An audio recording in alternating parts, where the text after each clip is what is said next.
बिस्मिल्लाहिर्रहमानिर्रहीम। अस्सलाम वालेकुम नाज़रीन, उम्मीद है आप सब लोग खैर खैरियत से होंगे। आपके जहन में अक्सर ये सवाल आता होगा कि अमेरिका ने जो जदीद तरीन असला अफ़गानिस्तान की फ़ोर्सेस को दिया था वो कहाँ है, और अगर वो तालिबान के कब्ज़े में आया है तो कितना आया है और वो कौन कौन सा असला है। तो आज की इस वीडियो में मैं आपको वो सारी तफसील देने जा रहा हूँ। आपने देखा होगा कि जब बदरुद्दीन हक्कानी खलीलुर रहमान हक्कानी जो हैं वो जब मंजर आम पे आए तो उनके पास M4 अमेरिकन साल्ट राइफ़ल थी और वो देख के सब परेशान हो गए। उसके अलावा आपने देखा है कि बदरुद्दीन हक्कानी ने एक फ़ोर्स बनाई थी जिसका नाम बदरी 313 है, जो इस वक्त बहुत ज़्यादा मशहूर है और काबुल की सड़कों पे वो तालिबान का मॉडर्न फेस जो है वो रिफ्लेक्ट कर रहा है वहाँ पे। तो वो सारे का सारा असला, उसके अंदर नाइट विजन गूगल से लेके उनकी राइफल्स तक, उनके हेलमेट तक, वो सारे के सारे अमेरिकन हैं। और वो कैसे आए, किस तरीके से आए, मैं आपको बताता हूँ कि अमेरिका ने अफ़गान फोर्सेस को 6 लाख स्मॉल आर्म्स, जिसके अंदर तकरीबन 5 लाख M16 असाल्ट राइफल्स थी, वो अफ़गानिस्तान की फोर्सेस और पुलिस को दी। इसके अलावा 76,000 व्हीकल्स, जिसके अंदर ट्रक और हमवीज शामिल थी, वो अफ़गान फोर्सेस को दी गई। 208 एयरप्लेन्स, जो जिनको हम एयरक्राफ्ट भी कह सकते हैं, वो अफ़गान फोर्सेस को दिए गए। जबकि 16,000 नाइट विजन गूगल्स जो हैं, वो डिवाइसेस जो हैं वो उन फोर्सेस को दी गई थी। और ये जो ख़ास तौर पे कहा यह जा रहा है कि हेलीकॉप्टर तो शायद वो इस्तेमाल कर लें, एयरक्राफ्ट्स की मेंटेनेंस इतना पॉसिबल नहीं है, लेकिन जो काबिलियत इनके पास ये नाइट विजन गूगल्स की वजह से आ गई है, इसके बाद शायद उस एंटी तालिबान फोर्सेस के अंदर ये ताकत ना रहे कि वो तालिबान को किसी भी जगह पे चैलेंज कर सकें, जिसके अंदर पंजशेर भी शामिल है। इस वक्त जो कहा यह जा रहा है कि तकरीबन 30 लाख राउंड जो हैं एमुनिशन के दिए गए थे और 1 लाख के करीब तकरीबन 2.75 इंच रॉकेट्स दिए गए थे और हमवीज़ की तादाद भी बहुत ज़्यादा थी। अब जो असला तालिबान के पास आया है, हमने आमतौर पे ये देखा है कि इसके अंदर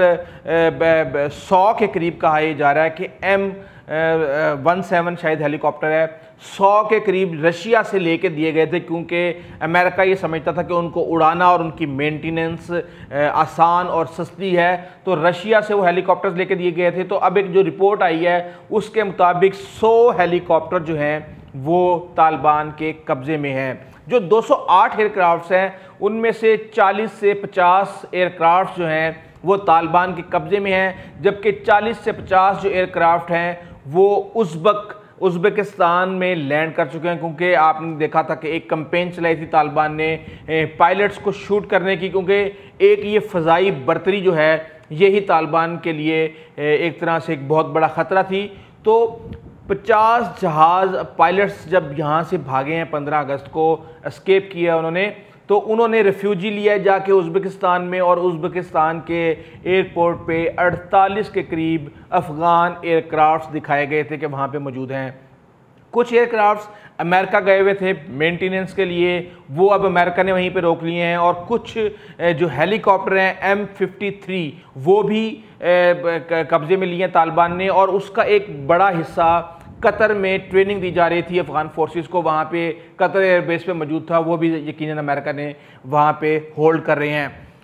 सबसे बड़ी चीज़ वो ये कि जो ब्लैक हॉक हेलीकॉप्टर है UH-60 वो भी तालिबान के कब्ज़े में आ गया है। और हलमंद के अंदर 4-5 दिन पहले एक फुटी तालिबान ने जारी की थी, जिसके अंदर वो जो स्ट्रिप थी, एयर स्ट्रिप, उसके ऊपर वो मूव कर रहा था। इसके अलावा स्मॉल ड्रोन्स थे इंटेलिजेंस गैदरिंग के लिए, वो भी उनको ईगल स्कैन के नाम से वो मशहूर हैं, वो भी काफ़ी तादाद में तालिबान के कब्ज़े में चले गए हैं। इस हवाले से कहा यह जा रहा था कि अमेरिका ये प्लानिंग कर रहा है कि इन सारे के सारे असले को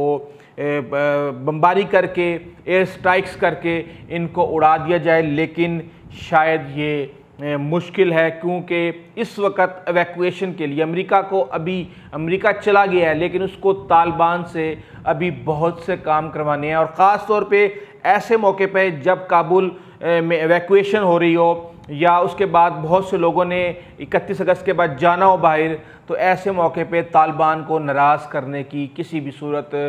ख़तरा मोल नहीं ले सकता। बहुत ज़्यादा प्रोपेगेंडा हो रहा है इस हवाले से। भारत रो रहा है, भारत पीट रहा है, वो ये कह रहा है कि ये इतने एडवांस्ड जो वेपन्स हैं, जिसके अंदर ग्रेनेड लॉन्चर भी हैं, जिसके अंदर हाई कट जो हेलमेट है वो भी है, आर्टिलरी के हैं, टैंक हैं, और इस तरीके से बेसिकली टैंक तो उसमें नहीं आ सकता, लेकिन एक और चीज़ जो अहम मैं भूल गया, इसके अंदर जो mine resistance ambush protected vehicle है वो भी कहा ही जा रहा है कि बगराम में रह गई थी, वो भी तालिबान के कब्ज़े में आ गई है। उसके अलावा M4 राइफल्स और स्नाइपर M24 स्नाइपर राइफल्स, ये तमाम असला भारत ये प्रोपेगेंडा कर रहा है कि वहाँ से निकलेगा और ये कश्मीर में आएगा, और फिर इस असले से जब वहाँ पे मुजाहिदीन लड़ेंगे तो वो भारतीय फोर्सेस को बहुत ज़्यादा टफ टाइम देंगे। जबकि अमेरिका में, अमेरिका को चाइना अमेरिका का दुश्मन है, तो वहाँ पे ये कहा जा रहा है कि शायद तालिबान ये असला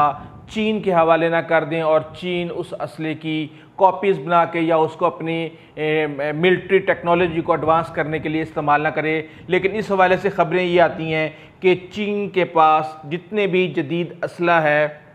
अमेरिका का, ख़ास तौर पे इस तरह की राइफ़ल्स वगैरह, वो सब उसके पास पहले ही मौजूद हैं और उसके ऊपर रिसर्च भी जारी है और उसके ऊपर काम हो रहा है। ये वो तमाम वेपन्स हैं जो कि इस वक्त तालिबान के पास हैं, और ये सब वेपन्स आप ये देखें कि जब अमेरिका आया था तो तालिबान उस वक्त इतने सख्त और इतने स्ट्रॉन्ग और इतने एडवांस्ड नहीं थे। लेकिन आज जब अमेरिका अपना मिशन जो उनका नाकाम हो गया है, एक तो सबसे बड़ी बदकिस्मती आप उनकी देखें कि वो अफ़गानिस्तान से दहशतगर्दी को ख़त्म करने आए थे, लेकिन यहाँ से निकलते हुए वो खुद दहशतगर्दी का निशाना बन गए और जाते जाते अपने दुश्मन तालिबान को इतना एडवांस असला दे गए हैं कि वहाँ लोकल जितनी भी रेजिस्टेंस है तालिबान के ख़िलाफ़, शायद वो जुर्रत ना कर सके अब कि वो उनके सामने खड़ी हो सके। देख लें ये कितनी बड़ी एक तरह से ना सिर्फ शिकस्त है, एक सुपर पावर के लिए एक बहुत बड़ा ये एक चैलेंज है। और